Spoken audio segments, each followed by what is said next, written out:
Ngayon ay ang Solemnity of Christ the King or paghahari ni Kristo. Napaka-importante itong piyesta natin na ito kasi ito ang last Sunday of the year.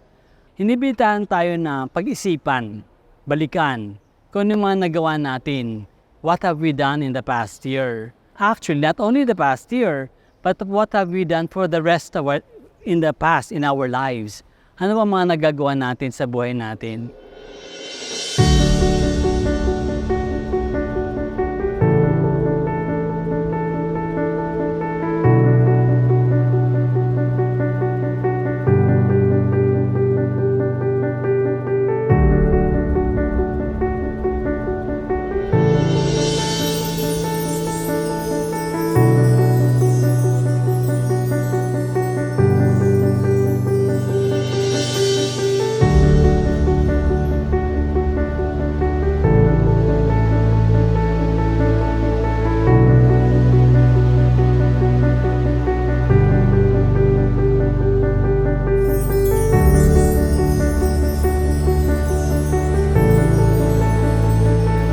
Bilang Christ the King, si Jesus ang hari ng mga hari. He is the King of Kings. Hindi lang siya Christ a King, kundi Christ the King. Therefore, sinasabihan tayo na si Kristo ang ating dapat sundan. God or Jesus wants us to live our lives for Him. So, ang question natin sa ating sarili, do we allow Jesus to lead us? Do we allow Jesus to lead us in our lives? Sa gospel na binasa natin, makikita natin kung paano naging hari si Jesus Christ. Hindi siya naging hari na mayroong corona o mayroong garb na makikintab o may trono. Hindi. Ang example na binigay sa atin ng ating simbahan at ang ating Panginoon sa gospel ay yung ang tatanggapin sa langit ay yung nagagawa ng corporal works of mercy.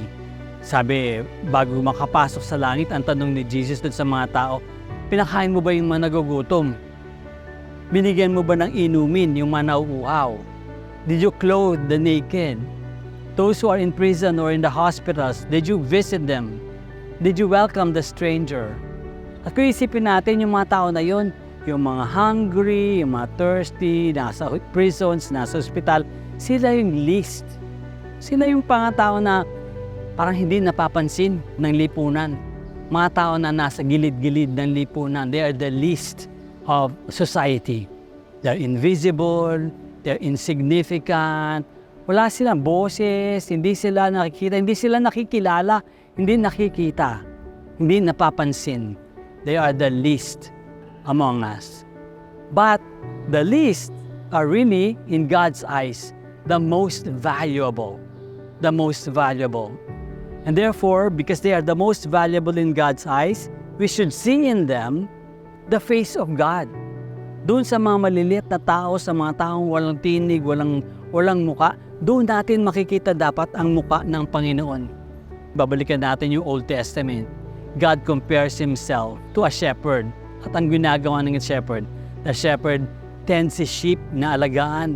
Yung kanyang mga tupa, ginagather together, lalo na kung madilim o maulap, no? Ginagather niya, pinapasture to give them rest, dinadala sa may mga damuhan.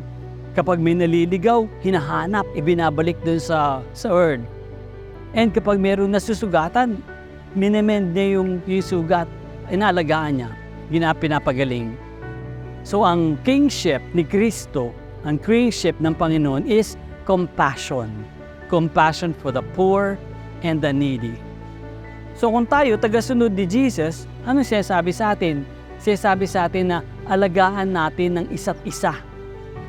Let us care for one another as a shepherd would care for his sheep.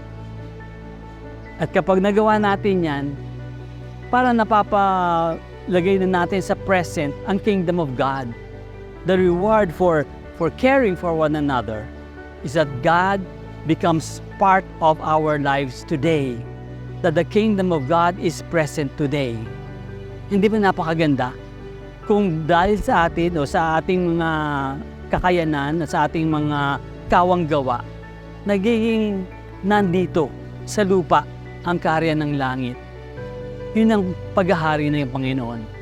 Ang paghahari ng Panginoon ay hindi sa karangyaan, kundi sa compassion. Compassion especially to the least of our brothers and sisters. Sana po ay meron kayong natutunan. Sana po ay magkaroon kayo ng magandang araw at magandang katapusan ng ating taon ngayon.